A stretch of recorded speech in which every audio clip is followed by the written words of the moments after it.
Hi, Cafecito parents. Welcome to our Cafecito. We're so happy to have you. Just remember that on Wednesdays, we go over this topic, and today we have such an important topic because I know you guys have a lot of questions about this topic, and it has to do with transitions. And we have a really special guest, Ms. Maricela Alcon and Mr. Ramirez. I don't know if you want to welcome our parents. Hello, dear parents. Thanks so much for joining us. We love that we're collaborating with one of our counselors from one of our schools. Ms. Maricela, tell us a little bit about yourself. Hi, everyone. Yes, my name is Marisela Alcon, and I am the school counselor for McKinnon and New Republic Elementary. I've been with the district for the past 6 years. So yeah, it's been a pleasure working for the district, and thank you for having me be a part of your cafecito. So glad. Thank you so much for being here today. So like I said, we have Miss Maricela because Miss Maricela is counselor at the elementary school level. So I know she knows about transitions, right? She has one of the biggest transitions that our students go through, which is, kindergarten, first grade, becoming little people, right? So we're gonna be talking about these transitions because right now our students, with this whole COVID situation, they are about to go through a big transition, which is going from virtual school to being in the classroom, back in the classroom, right? But before we get into that, I kind of want to talk about what are those transitions, right? Why are transitions such a big deal, right?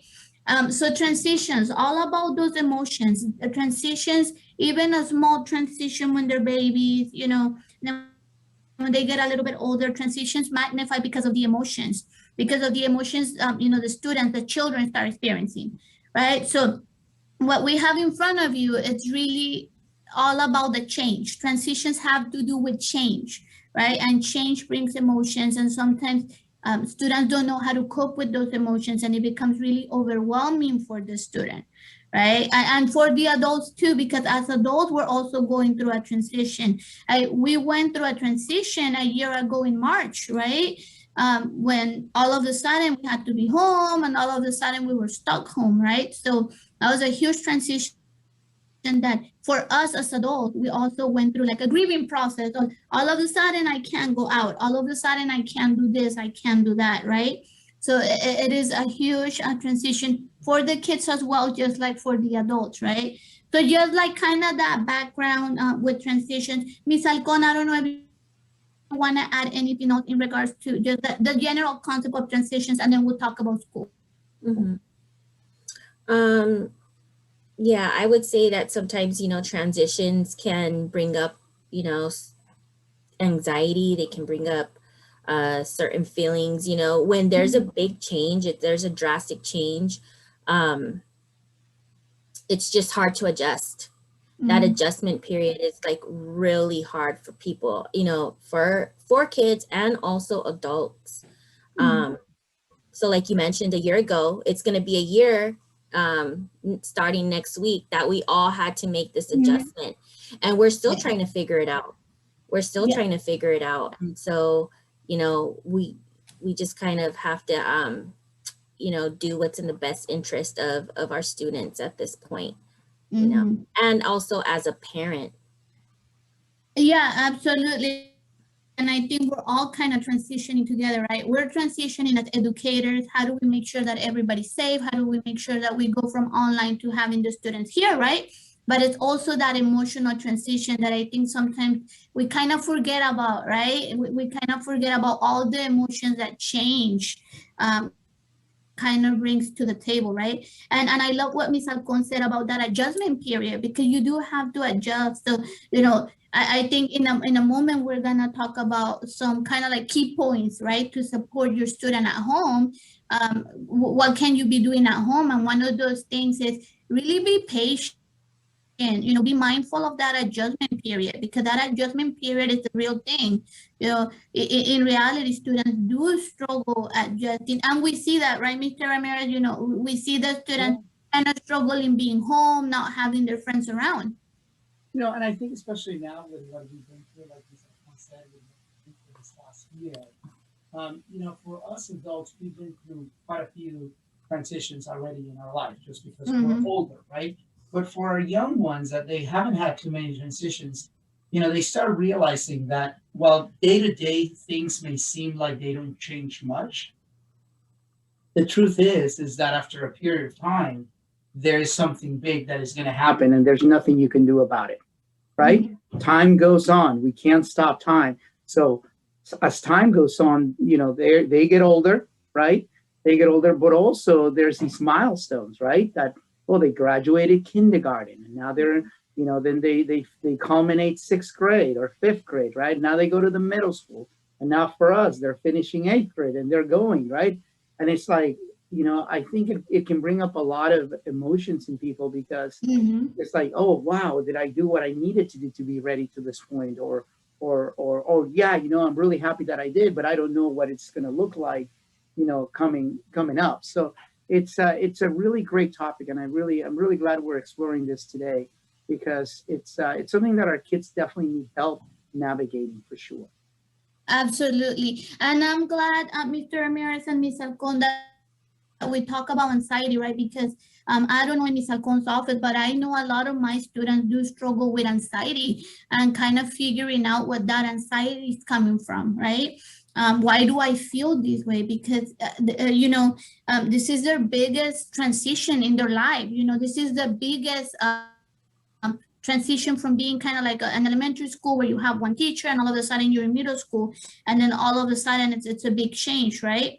And then they had to also deal with COVID and being home. And now I know a lot of students are home thinking, okay, I have to go back to the classroom. What does that mean? What does that look like? Even the little ones, right? Means that they're kind of nervous because maybe they were not around their friends to begin with. So now it's kind of like, oh, now I have to be with my teacher, with my peers that I only know through a computer. So that's creating a lot of anxiety. We Right. have some TKs and some kinders and some first graders who may have never been to a school, and Mm-hmm. I can only imagine what they're feeling, what their parents are feeling, right, Miss Alcon? Right. I've had parents share with me that, sometimes, their kids think, when am I going to go back? But at the same token, Mm-hmm. they haven't even interacted in person with any of their peers, any of their teachers, and so there is definitely going to be, if that is a route that parents want to explore, having kids come back on campus, that is going to definitely be something that I would assure, bring up some anxiety. Yeah. And then what is it going to look like? What is it going to What look is it like? going to look like when we come back? Mm-hmm. For those who've been at schools, it's not going to look the way it was before. No. So Yeah. they don't know that, or they may know that, and then they have anxiety over like not knowing how it's going to work out. Right. Mm-hmm. And I think also too, you hit on a point. Their classrooms are not going to be the classrooms that they've seen. Their classrooms are going to be set up very different, and the interactions with kids are going to be very different. It's going to be, you know, social, physical distancing, and Yeah. so that aspect is going to be something that they're going to have to get used to. Um, Mm-hmm. so it's just a lot to consider, when making this transition, back onto campus. Yeah, so with that in mind, we put together some like kind of like talking points for you at home. So a parent that's watching this, um, just some like bullet points, something for you to consider as you're having this conversation with your children, whether they're in elementary school, whether they're in middle school, or transitioning to high school, right? Some talking points, something to keep in mind, because the questions are out there. I think all of our students are kind of wondering, what is it going to look like? Us as adults, we're wondering, what is it going to look like? How do we support our students? So, we want to share some talking points that might start that conversation. Of course, always be patient with yourself, because we're navigating this together. It's new to all of us, right? So we have to adjust, and we have to give it room for all the emotions that might come up. So the first talking point that I want us to keep in mind is, last time, a year ago, technology was such a big issue. Do students have access to what they need? Having access to your materials, if you know what you need and you have what you need in front of you, already that anxiety minimizes, right? Already that anxiety is kind of like, well, I'm anxious about the social aspect of it. I'm anxious about the change, but I have what I need. I understand what I need to be successful in my classroom, right? So making sure that the students are equipped, that the students have all their material, that their devices are working, that you communicate with us if a device is not working or if you have concerns, because like Ms. Alcon and Mr. Ramirez were saying, we're not gonna go back to what we consider normal. It's gonna be a new normal, right? So keeping that new normal in mind, technology, computers, all that stuff is still gonna be something that students are gonna need. So please make sure that you communicate with the school and that you understand what the students need. Mr. Ramirez? Yes, and one of the things that Ms. Excel and I have been talking over and over and over is the whole concept of routines. Yeah. Just because they were working at home, the kids that are doing well are the ones that are managing themselves. They have made the routine to get up on time, to not be working from their beds, to make sure they're showered, they're fed, they're taking their breaks, that they're focused, that they're engaged. All those things are going to make a return to school easier on them. The ones that are been getting up late, that are not constantly in class, that are working from their bed, that they don't even change their out of their PJs, for those kids, the transition is going to be very difficult. So there's a saying that says showing up is 99% of the fight or the job or whatever of success, right? Well, in this case, if like Miss Itzel says, if your kid has everything that they need, right, and if they have been working on those routines, then they're going to develop confidence. The confidence that no matter what we're going back to, like Miss Alcon said, that is going to look very different, that no matter what the challenge is ahead, they are prepared because they have that self-discipline and self-motivation to have their ducks in a row. That is going to be key. Now, right now, we're not sure when these dates are going to be. So it's not too late to start developing these habits, right? To make sure that the kids are ready, that they're getting up at a certain time, because otherwise, if they have to be here at 8 o'clock and they have been waking up at 10 o'clock for a year, Yeah. that's going to be really hard. I love that you said that, Mr. Ramirez.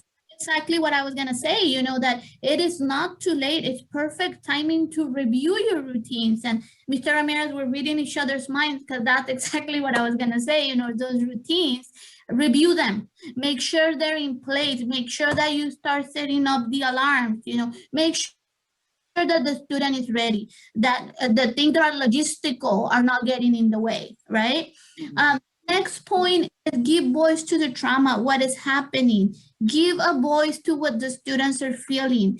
In my counseling session, the students just want to know about the logistics. You have information, what do you know, what do you not know? So include them in those conversations. If you have questions yourself, talk about those questions. What are you wondering about? Give voice to the experience, right? To all those emotions that, like Ms. Alcon said, that anxiety, builds up. Give a voice, make sure that you allow room for the students to talk about it. And set ground for rules early on, right? So make sure, like Mr. Ramirez said, that those routines, that those rules are in place. Review them now so next year the students know what to expect and it's not like a big change. It's going to be a change, but not as big, right? And the last point is, the awareness of the impact of having to learn online, right? The awareness that, yeah, they were learning a certain way and now, well, there's a chance they're gonna have now their peers, their teacher in front of them, be aware of that because there might be a struggle to transition from being independent to now, I'm in a classroom, it's a different environment, right? So those are just some little points to it so you could start that conversation at home and you could start kind of touching base with the students because we know, their little heads are going, they're thinking about this, right? So, and yes, Ms. Alcon. No, I just wanted to say, back to kind of the points of, routine. I would probably say the most important thing is consistency, and just Mhm. have that consistency all the time, as much as you can. I know life happens and there's little things that get thrown, in your way that you can't help. But, if you kind of maintain a consistent expectations for your children, that is key. That has Mhm. helped me a long way with my kids, even my personal kids at home. And then, as far as, giving what you mentioned about giving a voice to trauma, I would say also as a parent, just listen. Kids just want you to Mm. listen. They don't necessarily want you to have an answer. They don't necessarily Yeah. want you to be that, like, that perfect parent. They just want you to listen and say, Yeah. the one thing that you can do to reassure your children is just say, I don't have an answer. Be honest, but we'll figure it Okay. out together. Because I think they want to know that they're not alone. They're Absolutely. not alone. They need to know that there's somebody there that's supporting them. I really love that, Ms. Alcon. Thank you for mentioning that. Yeah. Yeah, I was kind of thinking that along the similar lines that, as humans, we more than anything we want to be heard and Right. understood. We don't Mhm. necessarily always need something to be fixed because maybe we know that it can be fixed. But just like what you're saying, hey, mijo, I hear you. Hmm. I hear what you're saying, and we'll figure it out together. I really like that, Miss Alcon. Mhm. Yeah, no, I 100% agree. I think those conversations, just that acknowledgement goes a long way. In terms of just giving you some other bullet points, having that rhythm, right? That the students understand those routines because we know you have them in place. So make sure that that rhythm doesn't change, right? Just because we're coming back into the classroom does not mean that things have to change, that the routines have to be different.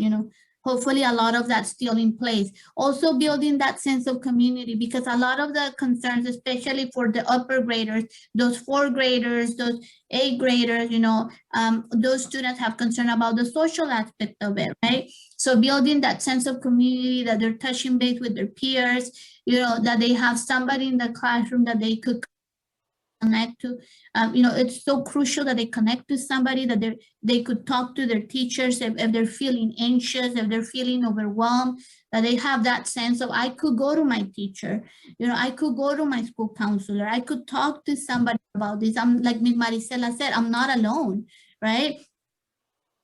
And building those breaks. When we talked about routines the other day, and when we talked about mental health, we talked about breaks, right? Building those brain breaks where you're doing activities to disengage a little bit from that anxiety and do something that allows you to process what you're feeling. Because some of the time we go so fast, that we don't really have that time to process what we feel or how we feel, right? And let's not take away that independence that the students already have. Those students already have a lot of independence. They have grown a lot this past year. Just the fact that they're part of this experience, being part of this historic experience for all of us, they have learned a lot and they're independent little people, so let's not take that away. And again, that technology, I think as parents, when we have cafecitos, you guys are curious about the technology. You guys are curious about what's in front of my kid. So I think, this is the perfect timing to actually ask, what are teachers using, right? Understanding what's in front of the kid. Because I know, Mr. Ramirez, that we get a lot of questions about the technology, right? Like, is my kid engaged? Are they doing? Yeah, we get a lot of technology, a lot of questions about that. But I wanted to talk is this whole empowering thing. Our kids had Mhm. learned to be more independent just by this process, especially those who had to be left at home alone because parents still had to work or they had to be, the kids have learned to troubleshoot, and that is something that we don't want to take away. Um, in many cultures, and I'm going to speak about my culture, when you love somebody, you like to do things for them, right? That was a mistake that I made with my children because I said, I don't want them to suffer like I suffered when I was a little kid. Well, it's not that we want them to suffer, but we definitely want them to struggle a little bit for them to start building that grit that confidence. So it's okay for you to acknowledge to your children, say, hey, mijo, I'm really proud of you. You know, I see that you do things for yourself and you make your bed by yourself, or you're starting to do your laundry by yourself, or, you know, the little ones, hey, just cleaning up after yourself, or saying, thank you. I really like that, mijo. You're growing up. You're becoming more independent. Those things we want to keep fostering, because at the end of the day, like Miss Itzel is saying, we want to make sure that they become more and more independent as they grow older. And you also got to think about you as an adult. You know, you do like to hear, you know, those positive aspects about the things that you're doing, you know, well. And so, you know, children you know, need that much more. So, you know, the more that we can foster that in children, that the better. And you know, they, you know, trying to build that independence and autonomy, you know, starting little steps. You know, it doesn't have to be, you know, hey, you know, make your own lunch, you know, and do your own laundry, and, you know, just little increments, little by little, so that they end up knowing how to have those life skills, but also, you know, academic skills as well. Well, you know, Miss Alcon, that reminds me of something. We've been hearing stories where, because of COVID and because of COVID hitting adults much harder than kids, we've had kids that are in middle school who now have to take on those duties of like feeding their adults in the house. Right. Yeah. Parents taking care of them because the parents are too sick to even get up. And you know, the way COVID hits you, you don't get out of bed. Right? So now we have these kids of ours who are learning how to make sandwiches and how to make pasta and how to cook things for their parents. I mean, I know this has been a really tough time, but there's some really good positive things that are coming out of this, you know? And I think we also have to, in order to empower them, we need to highlight those positive things, because they might not notice everything they're doing. You know, sometimes when me and Mr. Ramirez have meetings with the students and their parents, and we highlight that, we see the surprise, like, oh, I didn't realize, you know, you see the proudness in their little faces. You see how proud they are, and you see how they feel like, oh my God, I didn't realize that I was doing that. So don't forget to also have that conversation of, I see what you're doing. I see that you're even helping your brother or sister. Or I see, for the little ones in the elementary school, I see that you all by yourself remember your school schedule, that you're showing up to class, that I don't have to remind you. You know, so those stories go a long way for these kids, especially now that they're about to go through another transition, that we highlight, look, you did it once, you're gonna do it again, right? We're in this together, and you're gonna do it again, and you done a good job. And that's where transitions can bring out, you know, we talked about transitions bringing anxiety, but transitions can bring anxiety, but also transitions can be a time to celebrate, you know, to help students reflect on how much they've grown and how, you know, how they have progressed with their own development, you know? It's a celebration time. Right. Yeah. And going back to those transitions, one big transition that I want to talk about, because I know a lot of you guys have 8th grade parents, right? And you guys are kind of navigating this big transition where students are going to go straight into high school. They might not get to come back here to the middle school. So like, okay, how do I support my students? So, you know, we want to talk about that transition, and some of those things that we're going to talk about also apply for those of you that have little ones at the elementary school level, right? That are going to transition to middle school. So the first thing is, expect the mix of emotions. It goes from excitement to I am scared to I am overwhelmed. Mix of emotions are a thing that's gonna happen with any transition. So expect that, and going back to giving that voice to that trauma, give it a voice, allow them to express how they feel and ask the questions, right? Visit the school or try to get an idea of what the school's like. Give them an idea, right? So they know what to expect. You know, encourage friendship with kids that maybe already went to that school, that have some knowledge of that school, so they don't feel as lost, right? Because for a little one, you know, it's so scary to all of a sudden be in a different environment, right? So if we take that away from the transition where it's not such a scary environment, it goes a long way for the students, So encourage relationship with the teachers. And I want to span that to adults. Encourage that relationship with adults, kids should have that adult they trust, that they could go to, that they could talk to, that they could express, their anxiety, their emotions. It is a huge coping mechanism, right? Even for the little ones. So encourage that relationship with the teachers. And make sure that they have somebody they could go to, right? And those activities after school, before school, those extracurricular activities are such a big deal. And I know, Mr. Ramirez, that we have a lot of those activities here at GB. We do, and make sure you talk to your, to your teachers about what activities they are, and how we have such a variety of them that really address, many of the interests that our kids have. What I just want to make sure that, when we talk about encouraging friendship with older kids, teach your kids to be careful who their friends are. Tell me who your friends are, I'll tell you who you are. Birds of a feather flock together. So that as they develop, I always say that the best friend that you can have is an older sibling, right? Unfortunately, sometimes the way that family dynamics work, we as parents allow the older kids to kind of beat up on the younger kids. And anything you can do to encourage that family unit where an older sibling can be like the best friend, especially like if you already have That an older sibling in mentorship. high school, and then you have another kid who's going into high school, that say, hey, mijo, look out for your family, take care And of that them. mentorship aspect of Yeah. that they have somebody that's mentoring them.